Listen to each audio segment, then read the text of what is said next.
As a psychic medium, I do not subscribe to toxic positivity. I think it's healthy to be mad or sad, etc. These negative emotions are our body's way of letting us know that something's wrong.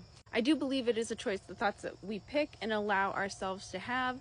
We can change them at any moment. We are in control of our thoughts. Nobody else is. I personally have been through a lot in my life, but I will never let that define me or the kind of life that I lead or the future that I have. It's because I let myself process and feel my own negative feelings that I'm able to choose gratitude, forgiveness, and peace. Of course, there's going to be times we have to compartmentalize, like if you got to go to work or make your kids breakfast, you cannot be having a nervous breakdown in the conference room mid-negotiation or while your kids are screaming at you to make breakfast because they're starving. I personally always make time at some point in the day to cry or scream in my car or talk to my friends or family for hours sometimes, or talk to a therapist. I love writing it out. I love singing. I love dancing, being silly, whatever, going for a really long walk. I always feel my feelings no matter how uncomfortable they make me. I personally do not push my feelings down or take anything to numb them. Like I said, I do have to sometimes shelf my feelings for a moment later on, but I always respect my feelings and I encourage everyone to do the same for theirs. With that said though, I do not project my anger or my sadness onto other people. I'm not perfect.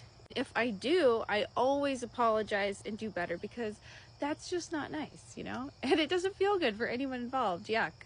I certainly will never judge anyone for their emotions or feeling as long as they're not attacking me or someone else over them. We gotta feel our feelings. That's how we let them go. Feeling them. It's super easy for someone, myself included, to say, hey, you need to let that go, or think, I need to let that go. Which, yes, that's true, but how do we let it go? Feeling it, letting it wash over and through us, not holding on or compartmentalizing it forever. I love the advice my Reiki teacher gave our class. If you're gonna freak out or cry, set a 5-minute mental timer. If you can't reel it in after 5 minutes, set another mental timer for 5 minutes, so on and so forth. Of course, there are gonna be extenuating circumstances. You're not always gonna be able to wrap it up in 5 minutes. But you know, if you need to scream, do you really need to scream for more than 5 minutes? If you need to cry your eyeballs out, do you really need to cry your eyeballs out for more than 5 minutes?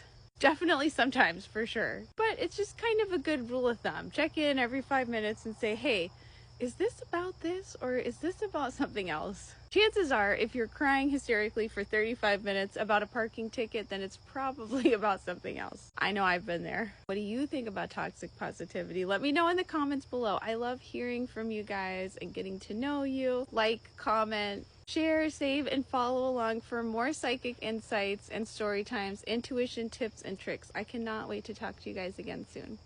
Bye!